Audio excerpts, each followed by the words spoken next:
maquilleuse. Elle va nous donner plein de trucs et astuces pour passer d'un maquillage jour ou un maquillage nuit le jour J. Bonjour Tiffaine. Bonjour Karine. Alors, la problématique des mariées, c'est qu'elles se maquillent le matin avec un teint plutôt frais pour la journée, mais qu'après la maquilleuse n'est plus là le soir, avant la soirée, pour refaire une petite retouche. Alors, quels sont les conseils pour passer d'un maquillage jour à un maquillage de soirée? Aujourd'hui, vous aurez besoin d'un anti-cerne, d'un fond de teint, d'une poudre libre ou compacte, d'un crayon pour les yeux, d'un rouge à lèvres et d'un blush. Alors Karine, première étape, le teint. Donc le teint dans la journée aura la peau aura transpiré, donc le teint va légèrement briller, même si on ne brille pas d'ailleurs, le teint aura bougé.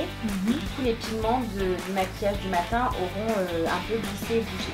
Donc la première chose quand on doit se remaquiller pour le soir, c'est de corriger le teint. Pour le correcteur anti-cerne, donc toujours avoir un correcteur anti-cerne avec soi, puisque du coup, on voit bien d'ailleurs Karine, voilà, la cerne qu'elle a camouflée, que la maquilleuse a camouflée le matin est réapparue.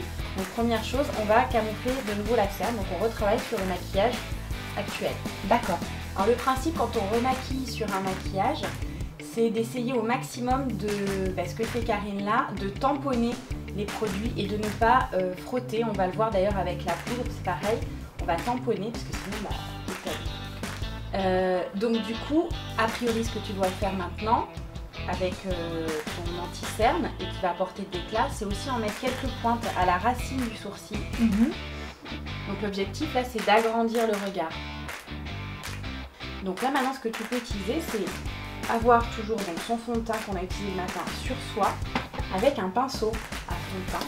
Et là du coup l'objectif, alors attends je vais peut-être te montrer, c'est de retravailler en local, donc sur le nez, et là, voilà. Et du coup, ce pinceau s'utilise toujours en tournant, et l'idée c'est de tourner comme ça, sur le centre du visage, un peu le front, autour de la bouche, et on étire vers l'extérieur, toujours en tournant. Donc Karine, une fois qu'on a fini de remaquiller le teint, du coup on va poudrer de manière à ce que le teint ne brille plus, bien tenir le maquillage et ça permettra aussi de mieux fixer les pigments qu'on va appliquer par la suite. Donc ce que je conseille c'est d'avoir une poudre et tu tournes tout doucement, tu poses partout sur ton visage. Donc on l'applique bien partout, voilà. On va pouvoir passer au maquillage en tant que tel des yeux. Donc ça, vous avez toutes chez vous au moins un crayon noir ou brun. Donc on va utiliser un crayon qu'on va estomper. C'est le plus simple à faire.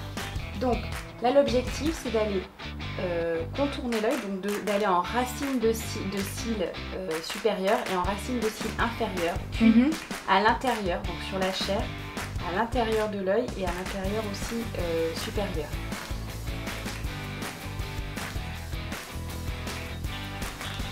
Donc, pour les lèvres, tu as trouvé un super produit, rouge à lèvres. Oui, effectivement. Donc, j'ai testé beaucoup de rouge à lèvres pour les mariés ou pour moi-même. Vous voyez, ça se présente comme un gloss. Ah oui. Alors, faire très attention à la pose. Il n'y a pas besoin de mettre de contour des lèvres. Surtout, ne mettez pas un crayon contour des lèvres. Ça, justement, ça ne va pas tenir sur la lèvre. Ne faites pas cette erreur, j'ai essayé. Vous l'appliquez directement, par contre, là comme on est de couleur foncée, faites bien attention à bien le positionner tout de suite. Donc là on passe à l'étape 2, donc on sent légèrement ça tire, il n'y a pas besoin d'attendre très longtemps. Et donc c'est un baume hydratant qui est adapté, qui va fixer. Donc là tu le passes très naturellement sur ta lèvre, comme un baume classique. Là tu vas pas de discrétion. Et en plus ça va faire briller. Donc là, la dernière étape, maintenant qu'on a fait les yeux et la bouche, les teints bien sûr tout à l'heure, qu'est-ce qui nous manque? Le blush. Et voilà. Donc pour appliquer le blush, le truc, parce que souvent les filles se posent la question de où on pose le blush, donc on se regarde dans le miroir, on sourit à la vie et on pose le pinceau sur la bosse du sourire. Et ensuite on étire en remontant sur la tempe. Voilà. En fait, si on reste sur la bosse du sourire, on a un maquillage plutôt bonne mine et frais, mais là qu'on est sur un maquillage soir, on étire en remontant sur la tempe puisque ça donne un maquillage plus sophistiqué.